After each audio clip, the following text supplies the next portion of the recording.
was that?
Visitor.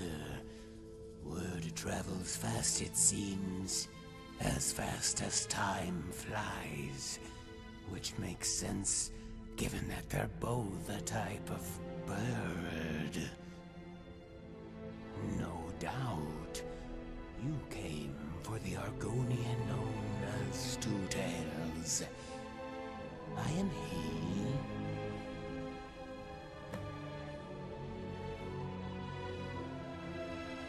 Fear not, visitor. It's easy to lose one's head when in the presence of greatness. But remember, I was once a humble citizen like yourself. Then the world shook. A forgotten evil made its return, and the world as we know it was thrust into turmoil. The people cried out for a hero, a savior. The Divines answered their prayers by bestowing a single mortal with a gift. That mortal was me. But for a season ago, I was a humble fisherman. Now I am Two Tails, first hero of the Fourth Era, Dwarvenborn.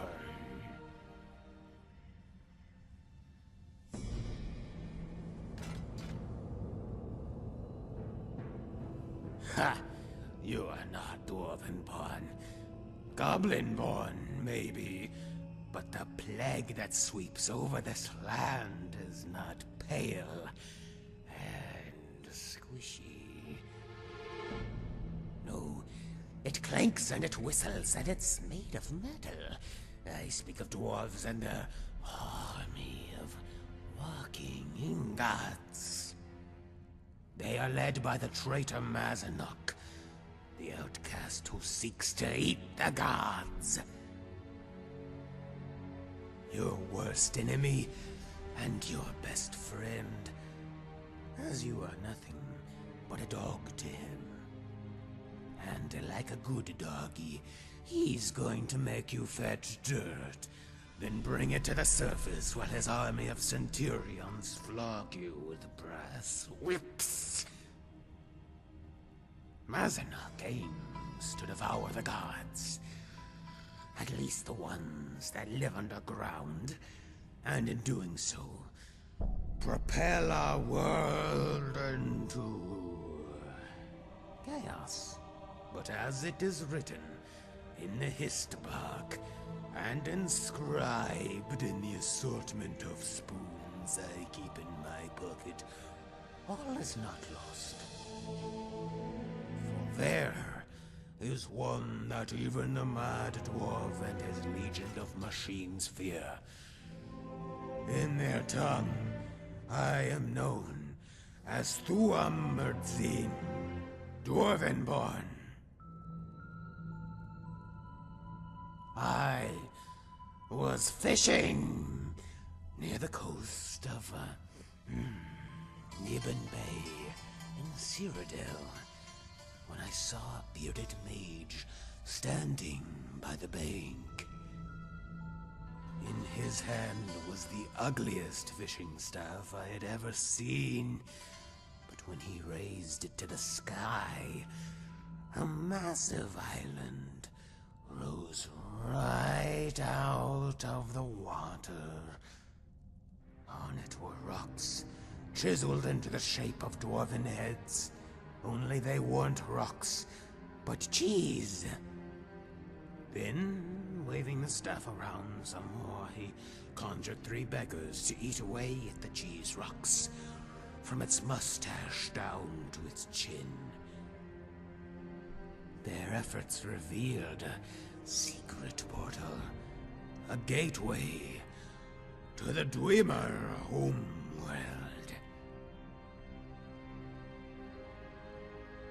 Curious, I followed him into the bay. I swam, he walked. I trailed him to the edge of the shoreline, just as he was about to enter the portal. Then he stopped and turned in my direction. I was hiding behind some brush, but I could have sworn he winked at me. Turns out there was just something in his eye. Specifically the arrow that I shot in his face for winking at me.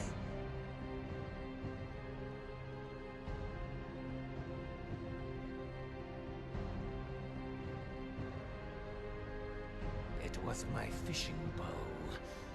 How else are you supposed to catch slaughterfish without a proper bow?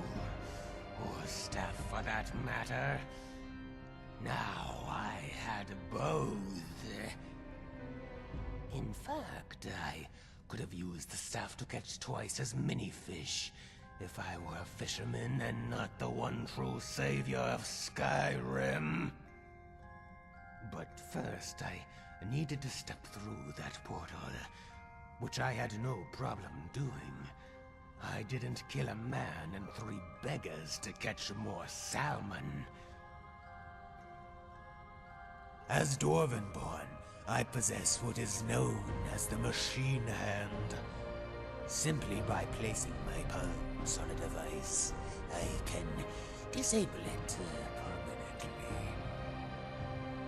I am now on a great quest to place my hands upon as many Dwarven machinations as possible, so that I may render the God Eater's army inert. It doesn't matter if it's a broken spider or fully operational Centurion. One touch from my machine hand, and no smith can repair it.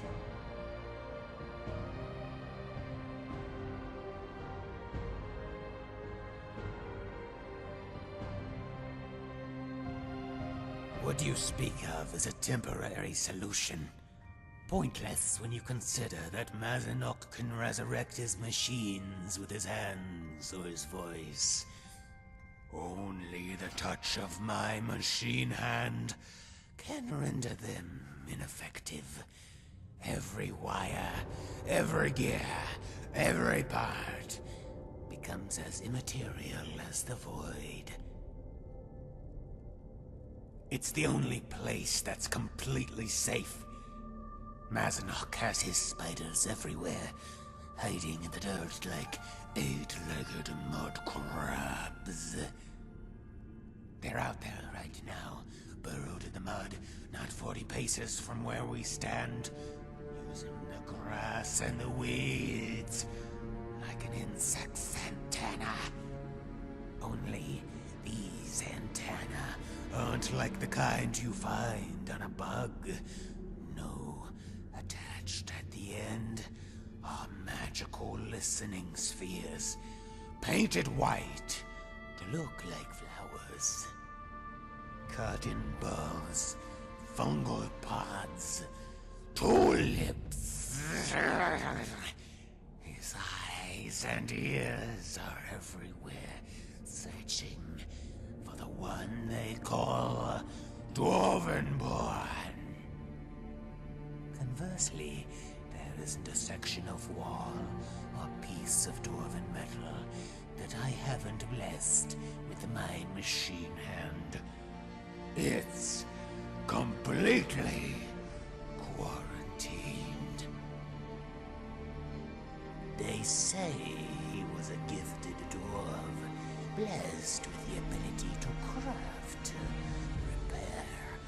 and if need be, marry machines, simply by touching them.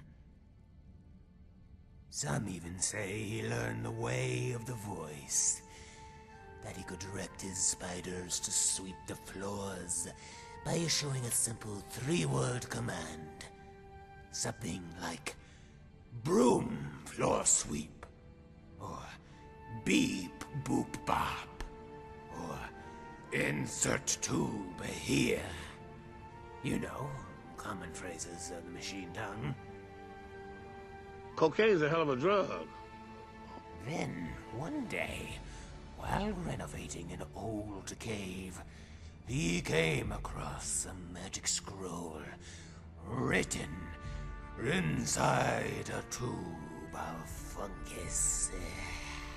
Inside was a 100,000-year-old prophecy. One had foretold what already happened 75,000 years ago, at the dawn of time. It told of the age of the soup people, who flowed through the underground rivers of Nern like a creamy magma, and were extremely delicious. It warned of a day in the distant past when the soup would turn cold, so cold it congealed. These jelly blobs and their scabs would be what they've become. The early beginnings of man and beast.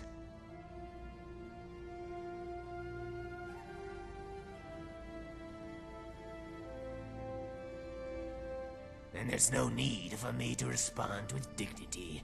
You overgrown gutter snipe. Something on your mind? Something on your mind?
What was that? Ha!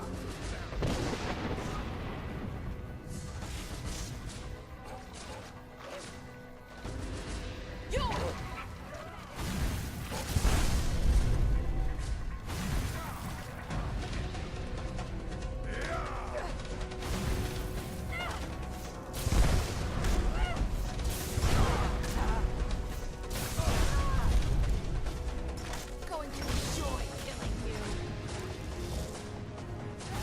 Down.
Yours is quite pretty. You should cherish it. A mortal has but one, although she wears many. Brave or bare, pale or plain, little is said, but in time all is written, in forests of grey or in barren canyons of earth. And when the night draws its curtains on twin suns, all that is left is nothing. All that was is hollow. Tell me, my lady, of what do I speak?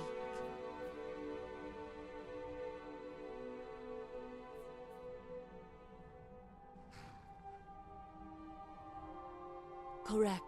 You understand then that to wear many faces and to be without a face is the essence of life, and only in death do we return to the one. But that was then. Such limitations do not apply for those who turn the dead into the living. Perhaps you would like to volunteer that lovely face of yours for a makeover, before the worms decorate it with freckles.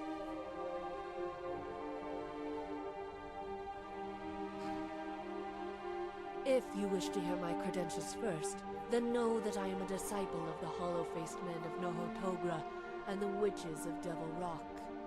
Yet, I digress, for what you require first is a name. I am Mthancel, a sculptor of the dead. I am returning to Morrowind from a 50-year pilgrimage across the deserts of Valakir. I spent 40 years in the service of the Hollow Faces, learning the bending of bone and the dance of flesh. I spent another decade studying under the ancient covens of Devil Rock to study the art of bestial transformation. When I finished my training, it occurred to me that those who ply their trade in deceit could use my services, so I decided to return to Morrowind.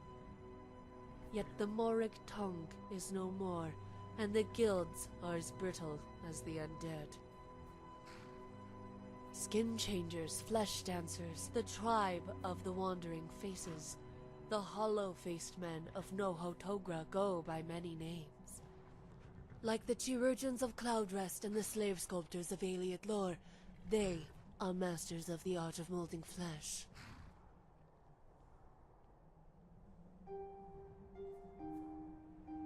Yes, as their existence is as much folklore as their abilities, I trekked to Hammerfell, unsure if my steps were made in vain. For 7 days and 7 nights, I marched across the dunes of Alikir. I collapsed on a nameless dune, surrendering to the heat and the vultures that loomed overhead. Yet, as the birds descended, their faces lost all expression, their eyes as hollow as midnight. As it turns out, they were not vultures, but men, nomads, crossing the desert. I pleaded for water first, and for direction second. The 3 nomads obliged, and led the way. I had no choice but to follow. If your skin is cut by the Alikir and does not bleed, then you are considered worthy. Anyone can follow. Few manage to survive the privilege. The next morning I woke up and was startled to find myself surrounded by 3 new guides, each bearing no similarity to the last. I insisted no, demanded they tell me what had happened to the others. They said nothing, and once more bade me to follow. So it went as we traveled across the coastal kingdoms, through sandstorms and mountains and the snake pit of Balhar. Every night I bade my guides farewell, for every morning I knew another set would take their place. For almost a full season, finally the guides led me back to familiar sands, and we followed the stars to the nearest settlement. When we reached the oasis, I thanked the last of my guides, and was about to set off when I realized for the first time I recognized their faces. Sullen eyes, thin lips, and hooked noses. They looked almost like vultures. Then I knew. The guides had never changed, only their faces. The guide saw my expression and nodded. I asked for his name, and if he would take me on as his disciple. "You may follow," he said, "but a name I cannot give, for to name a hollow-faced man is to walk the Alakir, and name the grains of sand." Must we prattle on about the particulars? I would much rather spend time in the arms of a young adventurer. But if you must know, they are assassins, priests. Like followers of Sithis, the Hollows walk the path of the living void. The lifeblood of their magic comes from their tribal gods, to whom they pay tribute at the Shade Temple strewn across the Alakir. They walk this long pilgrimage. The sandstorms cut away at their flesh, shaping their countenance, eroding flesh and bone. It is true in Hammerfell, sand plays an important role in the shaping of all things. It is sand that allows the saw to cut and shape blocks of stone.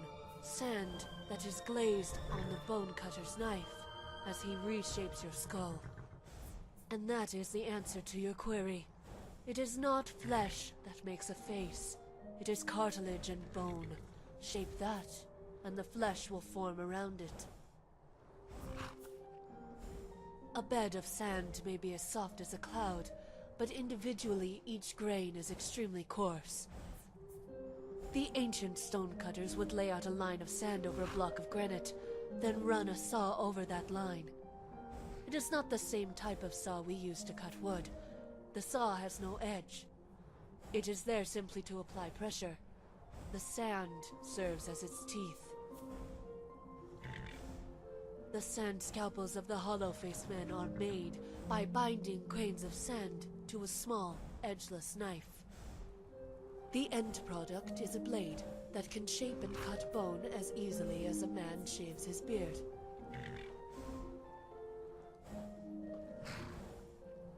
Your face is indeed impressive, but I would hesitate to call it perfect. Nevertheless, it matters not. I have not touched living flesh in some time. To say that I am out of practice would be generous. Instead, I have focused all of my resources on sculpting the undead. Restoration. I'm sure you have noticed, but healing potions, spells, and incantations do not repair the dead.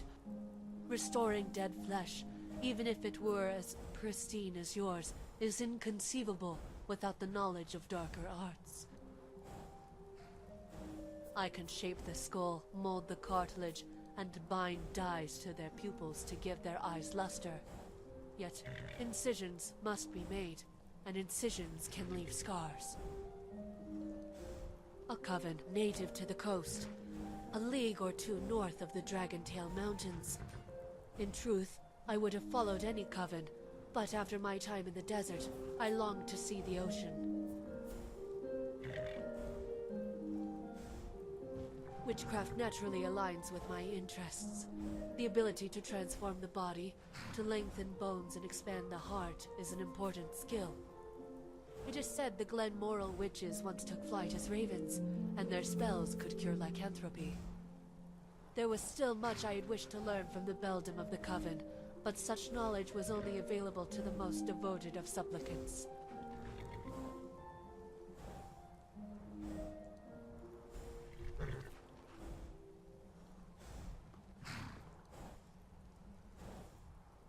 Correct. It was unfortunate, but in the end I was forced to kill them all, lest the indoctrination take hold. It is well known that the Aliads kept entire stables full of slaves, relying on their labor to build their shrines and monuments. Back then, slaves were valuable commodities. Stronger specimens, like yourself for instance, would be highly valued on the market. Of course, it is believed this led to underground operations, where the bodies of weaker slaves would be modified to appear robust. Isn't it obvious? How can I be a sculptor of the dead without dead people to sculpt? I appreciate your willingness to help. Yes, you may be able to assist me. I am not in need of a fresh corpse. but an old one. You see, upon entering Skyrim, my carriage was sacked by a group of bandits, and I was relieved of some personal effects. Foremost among them was a male hip bone widened to resemble a female's, crafted by a body sculptor.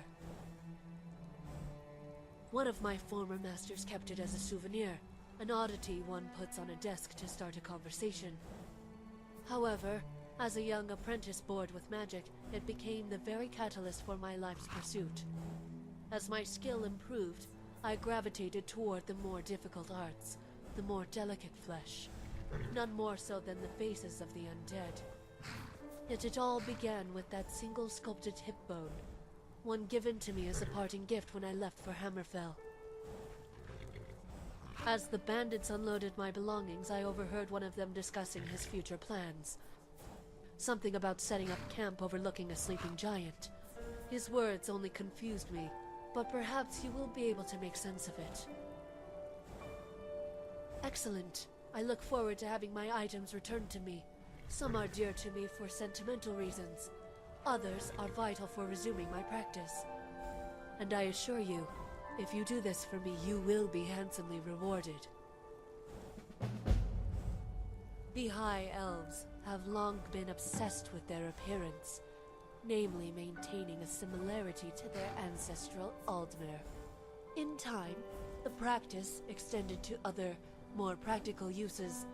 Highborn often have their faces chiseled to maintain the appearance of youth. Thieves, criminals, and necromancers will pay a large sum to change their identity. The chirurgeons of Cloudrest accommodate them all.